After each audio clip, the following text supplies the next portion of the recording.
Bagaimana dan kapan Nabi Isa turun ke bumi? Setelah Dajjal muncul dan melakukan perusakan dan penghancuran di muka bumi, Allah mengutus Isa untuk turun ke bumi turun di Menara Putih, Al-Mandrah Al-Baidah, di Damaskus Timur, Suriah.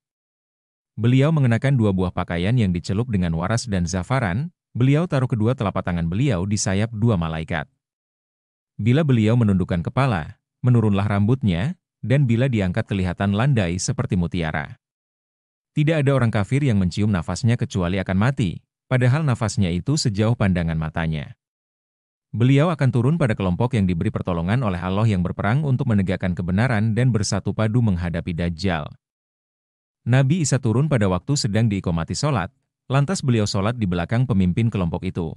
Dalil-dalil yang menerangkan hal itu diantaranya, dalam hadits Nawas bin Sam'an yang panjang yang membicarakan kemunculan Dajjal dan turunnya Isa. Rasulullah Shallallahu Alaihi Wasallam bersabda, ketika Allah telah mengutus Al-Masih ibnu Maryam, maka turunlah ia di Menara Putih di sebelah timur Damaskus dengan mengenakan dua buah pakaian yang dicelup dengan waras dan zafaran, dan kedua telapak tangannya diletakkannya di sayap dua malaikat. Bila ia menundukkan kepala maka menurunlah rambutnya. Dan jika diangkatnya kelihatan landai seperti mutiara maka tidak ada orang kafir pun yang mencium nafasnya kecuali pasti meninggal dunia. Padahal nafasnya itu sejauh mata memandang. Lain Isa mencari Dajjal hingga menjumpainya di pintu Lut, lantas dibunuhnya Dajjal. Kemudian Isa datang kepada suatu kaum yang telah dilindungi oleh Allah dari Dajjal, lalu Isa mengusap wajah mereka dan memberitahu mereka tentang derajat mereka di surga. Dari Aus bin Aus At-Saqafi bahwasanya ia mendengar Rasulullah Shallallahu Alaihi Wasallam bersabda, Isa akan turun di Menara Putih sebelah timur Damaskus. Ibnu Katsir berkata, ya inilah yang termasyhur mengenai tempat turunnya Isa, yaitu di Menara Putih bagian timur Damaskus. Dalam beberapa kitab yang saya baca, beliau turun di Menara Putih sebelah timur Masjid Jami, Damaskus, dan ini rupanya pendapat yang lebih terpelihara. Karena di Damaskus tidak dikenal ada menara di bagian timur selain di sebelah Masjid Jami, Umawi di Damaskus sebelah timur. Inilah pendapat yang lebih sesuai karena beliau turun ketika sedang dibacakan iqomat untuk sholat, lalu imam kaum muslimin berkata kepada beliau, "Wahai Allah, majulah untuk mengimami sholat." Kemudian beliau menjawab, "Engkau saja yang maju menjadi imam, karena iqomat tadi dibacakan untukmu." Dalam satu riwayat dikatakan bahwa Isa berkata, sebagian kalian merupakan amir, pemimpin, bagi sebagian yang lain, sebagai penghormatan dari Allah untuk umat ini. Ya, tempat berlindung dari api Hadramaut. Dari Ibnu Umar, ia berkata, Rasulullah Shallallahu Alaihi Wasallam bersabda, sebelum terjadinya kiamat akan keluar api dari Hadramaut atau dari laut Hadramaut yang mengumpulkan manusia. Kami bertanya, apa yang engkau perintahkan kepada kami, wahai Rasulullah? Beliau menjawab, hendaklah kalian berada di Syam. Al-Malhamah Al-Kubro ketika perang di akhir zaman itu kembali ke zaman unta. Kelak, setelah penaklukan Persia Raya, maka Al-Mahdi dan kaum muslimin menggunakan kesempatan tersebut untuk membangun kembali Baitul Maqdis. Sementara itu orang-orang Romawi justru mempersiapkan makar baru untuk menghabisi kaum muslimin. Sangat mungkin kembalinya Palestina ke tangan kaum muslimin menjadi faktor baru yang menambah dendam bangsa Romawi. Maka, dipersiapkanlah satu pasukan besar yang terdiri dari 80 bendera. Mungkinkah yang dimaksud oleh Rasulullah Shallallahu Alaihi Wasallam adalah 80 negara Eropa? Wallahu alam bisyawab. Jika benar yang dimaksud oleh beliau adalah bergabungnya negara-negara Eropa, maka hal itu merupakan isyarat bahwa Eropa saat itu akan terpecah belah menjadi banyak negara. Lebih dari yang ada pada saat ini terdapat kurang lebih 40 negara Eropa Kristen, tidak termasuk negeri-negeri mayoritas Muslim seperti Bosnia dan Albania. Maka, ketika pemerintah pusat setiap negara Eropa perang dahsyat melawan pasukan raksasa Romawi ini terjadi di bumi Syam. Pasukan Romawi akan menjadikan Amak atau Dabik sebagai markas pertahanannya, sementara kaum muslimin menjadikan Ghutha sebagai markas pertahanannya. Amak adalah sebuah sungai, danau, yang terletak di dekat daerah Dabik, antara di kota Halb dan Antiok, termasuk dalam wilayah negeri Syam. Penyebutan Rasulullah Shallallahu Alaihi Wasallam tentang nama pasukan itu dengan Romawi juga mengisyaratkan bahwa Amerika saat itu hanyalah salah satu kontingen yang turut dalam perang agama ini. Amerika bukan menjadi unsur paling pokok yang mendominasi. Mengapa demikian? Dalam kondisi terpecah belah dan hancur lebur secara ekonomi, dan dengan memerhatikan segi geografisnya yang jauh dari wilayah Timur Tengah, Amerika Serikat diperkirakan tidak akan lagi ikut dalam perang besar melawan kaum muslimin tersebut atas nama negara. Akan tetapi sekelompok anggota masyarakatnya yang fanatik boleh jadi tetap akan berpartisipasi dengan bersiteguh menyeberangi Samudera Atlantik telah bangkrut, dengan runtuhnya kapitalisme. Tentu tidak terlalu sukar untuk memperkirakan negara-negara tersebut akan terpecah belah, terlebih lagi jika terdapat faktor pemecahnya berupa perbedaan etnis dan bahasa. Bagi negara yang lebih besar seperti Inggris, Spanyol, Perancis, Italia, dan yang setara dengannya, terdapat kemungkinan untuk pecah menjadi lebih dari dua negara.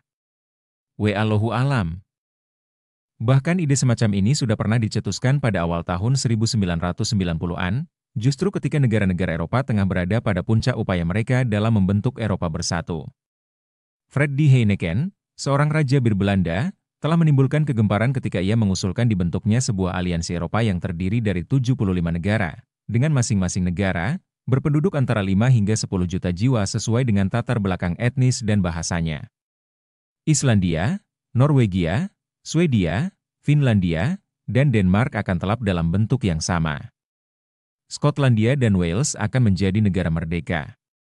Di Spanyol, wilayah Catalonia dan Basque akan menjadi merdeka. Paris dan wilayah sekitarnya akan menjadi Ile-de-France. Dengan penduduk sekitar 10 juta jiwa. Swiss dan Italia akan dipecah menjadi 9 negara yang berbeda. Untuk bergabung dengan kontingen pasukan Eropa guna membentuk pasukan Romawi Barat. Dalam komposisi pasukan Romawi Barat ini, kontingen Eropa merupakan pasukan utama, sehingga praktis dapat disebut sebagai pasukan Eropa, persis mengulang sejarah masa lalu. Abu Hurairah telah bersabda Rasulullah Shallallahu Alaihi Wasallam, tidak akan terjadi kiamat sehingga bangsa Romawi sampai di Mak atau Dabik. Kedatangan mereka akan dihadapi oleh sebuah pasukan yang keluar dari kota Madinah yang merupakan penduduk bumi yang terbaik pada masa itu. Apabila mereka telah berbaris dan berhadap-hadapan untuk berperang, bangsa Romawi akan menggertak, biarkan kami membuat perhitungan dengan orang-orang kami yang kalian tawan. Maksud mereka adalah bangsa Romawi yang telah masuk Islam. Mendengar gertakan itu, kaum muslimin menjawab, demi Allah, kami tidak akan membiarkan kalian mengusik saudara-saudara kami, NB. Imam Muhammad bin Khalifah Al-Washtani Al-Ubay, 828 Hijriah, Syahih Muslim dan Imam Muhammad bin Yusuf As-Sanusi Al-Hasani, 895 Hijriah, menjelaskan bahwa kaum muslimin yang akan berperang melawan 960. Pasukan Romawi Bani Ashfar ini boleh jadi adalah penduduk kota Al-Madinah Al-Munawwarah, dan boleh jadi pula adalah penduduk kota Damaskus di Syam. Lafal, kota, Madinah, dalam teks hadits ini memang mengandung dua kemungkinan ini. Bila disebutkan kata Madinah, makna yang pertama kali akan dipahami oleh masyarakat adalah kota Nabi, Madinah Munawwarah. Jadi kata Madinah sudah menjadi semacam isim, alam yang hanya menunjuk kepada satu kota, yaitu Al-Madinah An-Nabawiyah Al-Munawwarah. Meski demikian, masih ada kemungkinan yang dimaksud dengan kata Madinah dalam hadits ini adalah kota Damaskus, mengingat konteks hadits ini sendiri berbicara tentang peristiwa peperangan akhir zaman di Syam. Sebenarnya tidak ada kontradiksi di antara kedua pendapat ini karena keduanya masih bisa dikompromikan. Pasukan Islam yang menyambut pasukan Romawi ini semula keluar dari Madinah bersama Imam Al-Mahdi, melakukan beberapa penaklukan di Jazirah Arab dan Persia, kemudian bergerak ke Syam. Pada saat berada di negeri Syam inilah pasukan besar Romawi muncul. Maka kedatangan mereka disambut oleh pasukan Islam. Wallahu alam bisyawab, maka terjadilah pertempuran antara kedua pasukan. Sepertiga pasukan Islam akan melarikan diri dari medan pertempuran. Maka Allah tidak akan mengampuni mereka, memberi mereka taufik untuk bertaubat, untuk selama-lamanya. Sepertiga pasukan Islam yang lain akan terbunuh. Dan mereka adalah sebaik-baik orang yang mati syahid di sisi Allah. Sepertiga pasukan Islam lainnya akan memenangkan peperangan, tanpa mendapatkan fitnah, bencana atau kesesatan, sedikit pun selamanya. Kemudian mereka menaklukkan kota Konstantinopel ketika mereka tengah membagi-bagi harta rampasan perang dan telah menggantungkan pedang-pedang mereka pada pohon zaitun, mendadak terdengar suara teriakan setan, sesungguhnya Al-Masih Dajjal telah menguasai keluarga kalian. Mereka pun segera bergegas pulang, namun ternyata berita itu bohong. Tatkala mereka telah sampai di Syam, barulah Dajjal muncul. Ketika mereka tengah mempersiapkan diri untuk berperang dan merapikan barisan, tiba-tiba datang waktu sholat. Pada saat itulah Nabi Isa bin Maryam turun. Lah memimpin mereka untuk memerangi Dajjal. Begitu melihat Nabi Isa, musuh Allah si Dajjal pun meleleh hancur bagaikan garam yang mencair. Sekiranya ia membiarkannya, sudah tentu musuh Allah itu akan hancur lebur. Namun Allah membunuhnya melalui peratara tangan Isa, sehingga Isa menunjukkan kepada kaum muslimin darah musuh Allah itu yang masih segar di ujung tombaknya. Dalam penjelasan yang lebih panjang terhadap detil perang ini disebutkan, dalam pertempuran itu akan terjadi kegoncangan yang sangat meragukan hati, kaum muslimin membentuk sebuah pasukan perintis berani mati yang tidak akan kembali kecuali setelah mendapat kemenangan.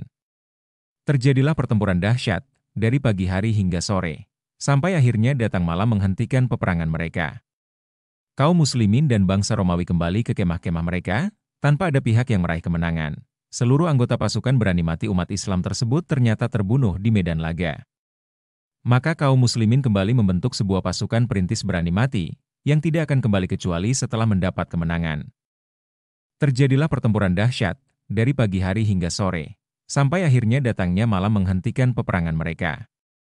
Kaum muslimin dan bangsa Romawi kembali ke kemah-kemah mereka, tanpa ada pihak yang meraih kemenangan. Seluruh anggota pasukan berani mati umat Islam tersebut ternyata terbunuh di medan. Kaum muslimin pun kembali membentuk sebuah pasukan perintis berani mati, yang tidak akan kembali kecuali setelah mendapat kemenangan. Terjadilah pertempuran dahsyat, dari pagi hari hingga sore, sampai akhirnya datang waktu malam menghentikan peperangan mereka. Kaum muslimin dan bangsa Romawi kembali ke kemah-kemah mereka, tanpa ada pihak yang meraih kemenangan. Seluruh anggota pasukan berani mati umat Islam tersebut ternyata kembali terbunuh di medan laga. Maka pada hari keempat, kaum muslimin yang tersisa maju ke kancah pertempuran dengan ganas, sehingga akhirnya Allah mengalahkan bangsa Romawi. Pasukan Romawi terbunuh dalam jumlah yang sangat banyak yang belum pernah dialami sebelumnya. Begitu banyaknya yang terbunuh, sehingga apabila ada burung yang melewati kawasan pertempuran mereka, maka burung itu akan mati sebelum meninggalkan mereka, akibat bau busuk bangkai yang bertebaran. Satu sama lain yang masih hidup pun menghitung jumlah keluarganya yang terbunuh di medan laga. Ternyata dari 100 orang saudara, hanya seorang saja yang masih bertahan hidup. Maka harta rampasan perang mana yang bisa mendatangkan kebahagiaan? Harta warisan mana lagi yang harus dibagikan? Tatkala mereka dalam kondisi pilu seperti itu, tiba-tiba mereka mendengar musibah yang lebih besar lagi. Seorang penyeru, setan, meneriakkan bahwa Dajjal telah menguasai keluarga mereka. Mereka pun melemparkan segala harta rampasan perang yang masih mereka genggam, dan segera bergegas untuk memerangi Dajjal. Mereka mengirim 10 orang prajurit berkuda sebagai pasukan mata-mata terdepan. Rasulullah bersabda, sungguh aku mengenal nama-nama mereka, nama-nama bapak mereka, dan bahkan warna kuda-kuda mereka. Mereka pada waktu itu adalah sebaik-baik prajurit berkuda di muka bumi. Al-Malhamah Al-Kubro merupakan sebuah pertempuran paling dahsyat yang pernah terjadi antara Al-Mahdi dan musuhnya. Aleppo, Amak, Dabik dan Ghutah, kota-kota di bumi Damaskus tempat terjadinya Malhamatul Kubra. Al-Malhamah Al-Kubro merupakan sebuah pertempuran paling dahsyat yang pernah terjadi antara Al-Mahdi dan musuhnya. Disebut Al-Malhamah Al-Kubra karena dahsyatnya pembantaian yang berakhir dengan korban yang sangat besar di kedua belah pihak. Dari setiap 100 keluarga muslim hanya satu orang saja yang selamat, sedangkan pihak kafir Romawi hanya tertinggal satu orang saja dari total 960.000 pasukannya. Riwayat di atas menggambarkan kekalahan telak pasukan Romawi dengan ungkapan la yura mithluha. Belum pernah terlihat sebelumnya bentuk kehancuran yang seperti itu. Riwayat tentang peperangan Al-Malhamah Kubra di atas dengan jelas mengonfirmasikan kehancuran Romawi, Amerika dan Eropa, dan sekutunya. Betapa tidak, terhentinya pertempuran ketika malam tiba menunjukkan bahwa teknologi penginderaan malam angkatan bersenjata Romawi yang sangat canggih sudah tidak tersedia. Demikian pula dengan teknologi rudal oleh kapal-kapal laut maupun pesawat-pesawat udara yang tidak membutuhkan pertemuan jarak dekat antara kedua pasukan pun sudah lenyap. Ya, karena sangat mungkin ketika itu negara yang bernama Amerika Serikat dan sekutunya juga telah menjadi sebuah sejarah, dan energi pendukung juga sudah tidak tersedia lagi bagi fasilitas-fasilitas seperti itu. Wallahu alam.